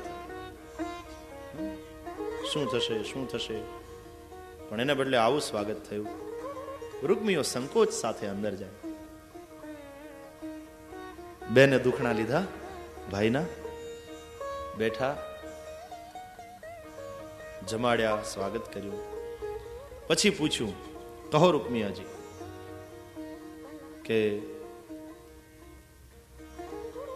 મારી પૌત્રીનું માગું નાખવા આવ્યો છું. તમારો પૌત્ર અનિરુદ્ધ યોગ્ય વર છે, તો જો તમે હા પાડો તો આપણે સંબંધે બંધાઈએ ઓર દ્રઢ થાય. જાણે ભૂલને સુધારી લેવા આવ્યો છે. હા, રૂકમિયો. ભગવાને કહ્યું, બહુ સરસ, લે તમારા જેવું કુટુંબ બીજું ક્યાં ને, અમને તો તમે પાછા ફાવી ગયા છો. તમારા સિવાય હવે કોઈ બીજું નજરમાં નથી આવતું. જો ને હું તમારી બેનને પરણ્યો, પાછો દીકરો તમારી દીકરીને પરણ્યો, અને દીકરાનો દીકરો તમારા દીકરાની દીકરીને પરણે, તો આ તો ફાવી ગયું છે, ઓર સંબંધ દ્રઢ થશે, એમાં શું વાંધો. પણ જરા દેવીને પૂછવું જોઈએ. જુઓ, હા, મોટાઈ જુઓ કૃષ્ણ. શીખો વાલા, શીખો શીખો. રૂકમિણીને કહે છે, દેવી તમારા ભાઈની વાતનું શું કરવું છે? શું કરશું? રૂકમિણીને કેટલો આનંદ આવે. અને બારવાળાને એમ થાય ને, હા, પૂછીને પાણી પીવે છે. ઘરમાં કેટલું માન છે. રૂકમિણીને તો આમ કેવો ગર્વ થાય. રૂકમિણીના મોઢા ઉપર એકદમ પ્રસન્નતા છવાઈ ગઈ. શરમાયા અને કહ્યું કે આમાં હું શું કહું, આપને જે યોગ્ય લાગે તે કરો. પણ રૂકમિણીના મુખ ઉપર જે પ્રસન્નતા હતી આવું બોલતી વખતે, એ જોઈને તરત કહ્યું, રૂકમિયાજી તમારા બેન રાજી છે, બહુ સરસ, લો કરો કંકુના. અને લગ્ન ગોઠવાયેલું હતું. એરેન્જ મેરેજ હતા. ભાગાભાગીનું ને હરણનું ને અપહરણનું ને એવું નહોતું. ગયા યાદવો જાન લઈને ભોજકટ, કુંડિનપુર, ધામધૂમથી લગ્ન થયા. હવે એમાં વેવાય જુગાર રમવા બેઠા. બલભદ્ર અને સામે રૂકમિયો. જુગારમાંથી થયો ઝઘડો અને રૂકમીઓ વળી પાછો ગયો પોતાની મૂળ પ્રકૃતિએ. ગાળો દેવા લાગ્યો, તમે ગોવાળી આવો, તમને શું આ રાજ રમત આવડે? આ તો શતરંજ છે, આ તો રાજાઓની રમત કહેવાય, તમને આમાં શું ખબર પડે? ગાળો દેવા માંડ્યો. બહુ જયારે બોલવા માંડ્યો, દાઉજીથી સહન થયું નહીં, હળમુસળ ઉપાડ્યું ને માર્યું માથામાં, પતી ગયો. જે દાઉજીએ રૂકમિયાને બચાવ્યો હતો એ જ દાઉજીએ રૂકમિયાને માર્યો. કેમ સહન કરે દાઉ? દાઉજીના હાથમાં હળમુસળ છે, તમે જોયું? હળ રાખે છે ખભે, એ જ એનું શસ્ત્ર. હળ એટલે એ તો ખેતીનું સાધન છે ને. દાઉજીએ દ્વારકાના રાજ્યમાં સંપૂર્ણ ધ્યાન એગ્રીકલ્ચરલ ડેવલપમેન્ટ પછવાડે આપ્યું છે. ખેતી પ્રધાન દેશમાં ખેતી કઈ રીતે, અને એ તો ઉસર ભૂમિ કહેવાય, ઓખાની દરિયા આખો કિનારો, આખી પટ્ટી ઉસર ભૂમિ કહેવાય. ત્યાં અનાજ કઈ રીતે પકાવવું, કઈ રીતે ખેતી કરવી, કઈ રીતે દેશને સમૃદ્ધ કરવો, આની પછવાડે દાઉજીને એમાં રસ છે અને દાઉજી એની પછવાડે ધ્યાન આપ્યું છે. એનું શસ્ત્ર જ હળમુસળ. તમે જ્યારે જુઓ ત્યારે દાવને ખભે હળ હોય. એગ્રીકલ્ચરલ ડેવલપમેન્ટ દાઉજીએ સંભાળ્યું. સમૃદ્ધ બના દિયા દ્વારિકાના રાજ્યને, સોનાની દ્વારકા ગણાવા લાગી, એવી સમૃદ્ધિ ઊભી કરી. જાપાન જેવો દેશ બીજા વિશ્વયુદ્ધ પછી કેવો ઊભો થયો, કઈ સમૃદ્ધિ વધી. એક એકની ખુમારી હોય, આવી રાષ્ટ્ર ભાવના હોય. આજે ટોચ ઉપર બેઠેલામાં જ તે રાષ્ટ્રીય ભાવનાનો અભાવ છે. એટલે જનતામાં રાષ્ટ્રીય ભાવના રહી. શું જુવાળ હતો આઝાદીના સમય રાષ્ટ્રીય ભાવનાનો. 15મી ઓગસ્ટે સવારના વહેલો ટીવીમાં બતાવે ને, રેડિયોમાં આપે રનિંગ કોમેન્ટ્રી, રાષ્ટ્રગીત વાગતું હોય, ઘણા હુતા જ રહે, દાંતણનો ખીતો હોય તો એમને બેઠા. એ વ્યક્તિ જે રાષ્ટ્રગીત વાગે ઘરમાં ઉભો થઈ જાય, રસ્તા ઉપર ચાલતો હોય ઉભો રહી જાય. આવી રાષ્ટ્રીયતા હોવી જોઈએ, આ રાષ્ટ્ર ભાવના હોવી જોઈએ. મારો દેશ છે, હું ભારતીય છું, આ ખુમારી હોવી જોઈએ.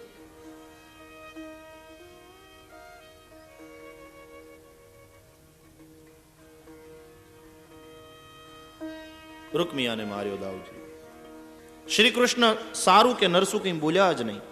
સારું થયું એમ કે તો પત્ની રિસાય કે મારો ભાઈ મરી ગયો, એ સારું થયું. ખોટું થયું એમ કે તો મોટા ભાઈ રિસાય કે પેલો બે કટકા ગાળો દેતો હતો ને મેં એને માર્યું, એ ખોટું કર્યું. કૃષ્ણ મૌન જ રહ્યા. બધી સમસ્યાના સમાધાન બોલવાથી નથી આવતા, ક્યાંક સમાધાન મૂંગા રહેવાથી આવે. ન બોલ્યા આમ નવગુણ ને બોલે એના બોર વેચાય, બે કહેવત છે. કઈ કહેવતનો ક્યાં ઉપયોગ કરવો એ વિવેક બુદ્ધિથી વિચાર કરવાનો. જ્યાં મૂંગું રહેવું જોઈએ ત્યાં મૂંગું રહેવાનું, જ્યાં બોલવાથી સમસ્યાનું સમાધાન થાય ત્યાં બોલવાનું. અહીંયા કૃષ્ણ મૌન રહ્યા, સમસ્યાનું સમાધાન કર્યું. શ્રી કૃષ્ણના આ પૌત્ર અનિરુદ્ધજીનું બીજું લગ્ન બાણાસુરની પુત્રી ઉષા સાથે થયું. ઓખારણની કથા ચૈત્ર મહિનામાં બહેનો સાંભળે છે. ઉષાના 3 લગ્ન થયા, પણ વર એકનો એક. એક વાર સ્વપ્નમાં, બીજી વાર માળિયામાં, ત્રીજી વાર વિધિપૂર્વક. એમાં બાણાસુર અને શ્રી કૃષ્ણનું યુદ્ધ થયું તેની કથા સંભળાવી. બાણાસુરના 4 હાથ રાખીને બાકીના હાથ કાપી નાખ્યા. હરિએ એને માર્યો નહીં પણ પોતાનું રૂપ આપ્યું, કારણ કે પ્રહલાદના વંશમાં થયો છે ને, ભગવાને પ્રહલાદને વરદાન આપ્યું હતું, તારા વંશમાં હવે હું કોઈને મારીશ નહીં. એમાં ભગવાન શિવજીના જર દ્વારા કૃષ્ણની થયેલી સ્તુતિનું વર્ણન છે. અને જે શ્લોકથી શિવ જ્વરે કૃષ્ણની સ્તુતિ કરી, આપણે ત્યાં મીમાંસકો અને મંત્રને જાણનારા લોકો એમ કહે છે કે તાવ આવ્યો હોય, એવો રોગ થયો હોય, તાવ ઉતરતો ન હોય તો એ મંત્રનું અનુષ્ઠાન કરો. જે મંત્રમાં શિવજીના જ્વરે કૃષ્ણની સ્તુતિ કરી. ત્યારબાદ ભગવાને નૃગરાજાનો ઉદ્ધાર કર્યો. પૃથ્વીના રજકણો ગણાય પણ નૃગરાજાએ દાનમાં આપેલી ગાયોની સંખ્યા ન ગણાય એટલી ગાયોનું દાન આપ્યું હતું નૃગરાજાએ. છતાં પણ એણે કાચિંડો બનવું પડ્યું. કાચંડો થયો કારણ એક બ્રાહ્મણને દાનમાં આપેલી ગાય પાછી આવીને ધડમાં ભળી ગઈ ને એની એ ગાય બીજાને દાનમાં. બંને બ્રાહ્મણો ઝઘડતા આવ્યા અને રાજા ન્યાય ન કરી શક્યા. ભગવાને એના દ્વારા બતાવ્યું કે પારો પચાવવો હજી સહેલો છે, ઝેર પચાવવું સહેલું છે, પણ ધર્મનું ધન જો કોઈ ચોરી લે બહુ કઠિન છે પચાવવું.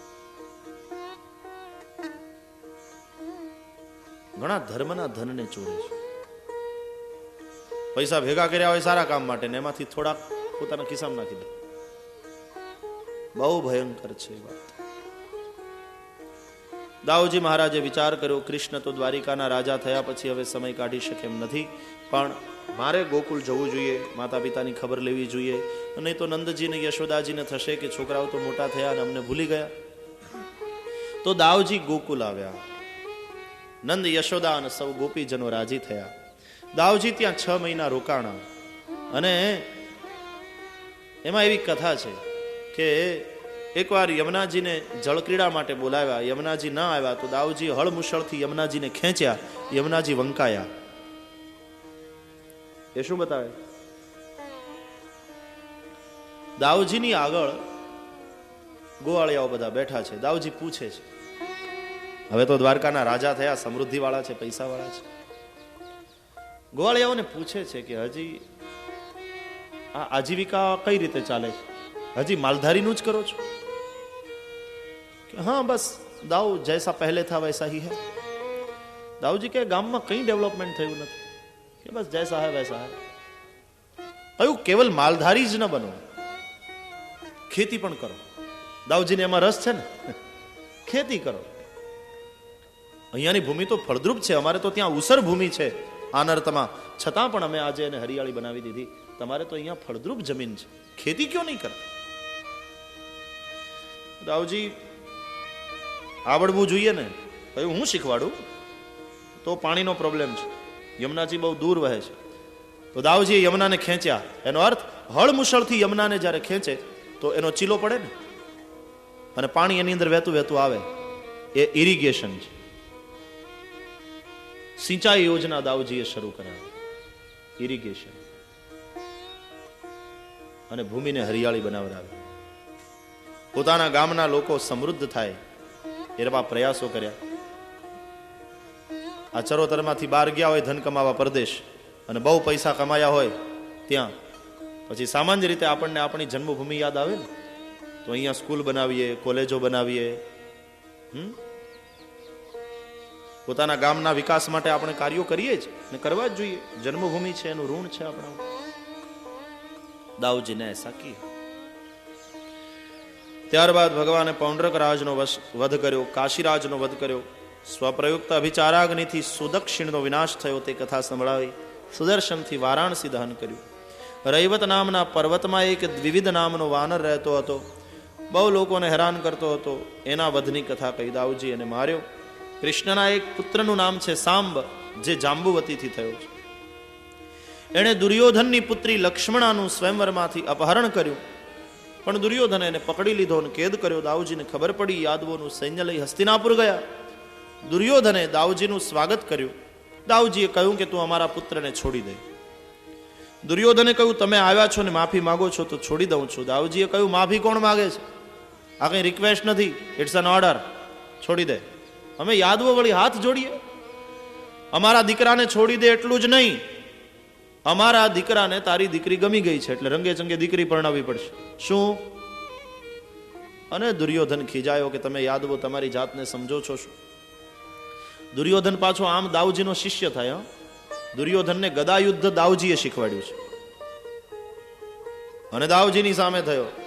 દાઉજીએ જ્યાં હળમુશળથી ખેંચ્યું હસ્તિનાપુરને, આખું હસ્તિનાપુર ધ્રુજવા માંડ્યું કે હમણાં ઉલટાવી નાખું.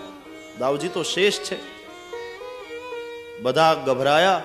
દુર્યોધનને કહ્યું કે આના જેવું ઠેકાણું બીજે ક્યાં મળશે, પરણાવી દે ને દીકરી, નહીં તો આ હસ્તિનાપુર કબ્રસ્તાનમાં ફેરવાઈ જશે. ઊંધું કરી નાખશે ને એટલે આપણે હેઠે ધરતી આવશે માથે, ખબર હો જાયગી સબકી. દુર્યોધને પોતાની દીકરીનું લગ્ન કરી નાખ્યું. આ યાદવો આવા બળવાન છે, એને જે જોઈએ તે ગમે તે ભોગે મેળવીને રહે. બહુ બલવાન. દેવર્ષિ નારદને એકવાર વિચાર થયો કે 16,108 રાણી ભગવાન દરેકને રાજી કેમ રાખતા હશે?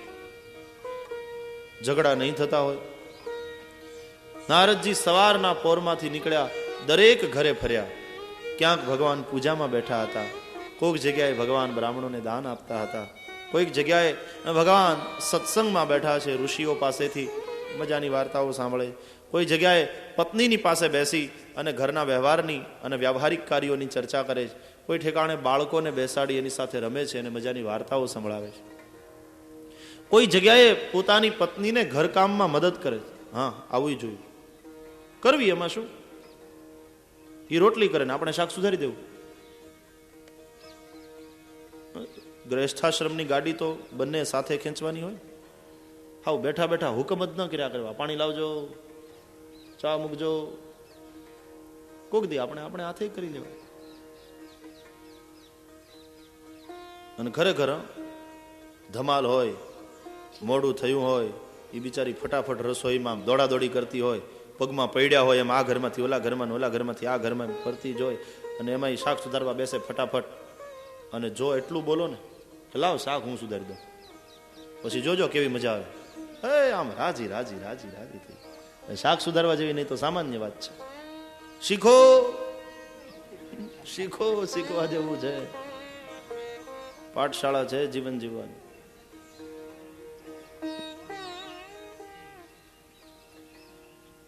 પછી તો પાંડવોના રાજસુ યજ્ઞની તૈયારી થઈ. રાજસુ યજ્ઞની કંકોત્રી લઈ દેવર્ષિ નારદ આવ્યા દ્વારકા. નારદજી આવ્યા જ કરે છે દ્વારકા, કોઈને કોઈ બાને, એને કંઈક બાનું જોઈએ, કંઈ ના હોય તો બાનું શોધે. શું કામ? ભગવાનના દર્શન થતા રહે ને. તો નારદજી આવ્યા કંકોત્રી લઈને કે પાંડવો રાજસુ યજ્ઞ કરે છે અને તમને સહકુટુંબ પરિવાર નિમંત્રણ છે. ભગવાનને હકટમ નોતરું દેતા પહેલા 100 વાર વિચાર કરવો જોઈએ ને. હા, 16,108 રાણી, દરેક રાણીઓને 10-10 દીકરા, એક દીકરી, દીકરાને ઘેર કેવડો પરિવાર. વેચાઈ જાવ તોય પૂરું નથી. એ તો પાંડવો કરી શકે.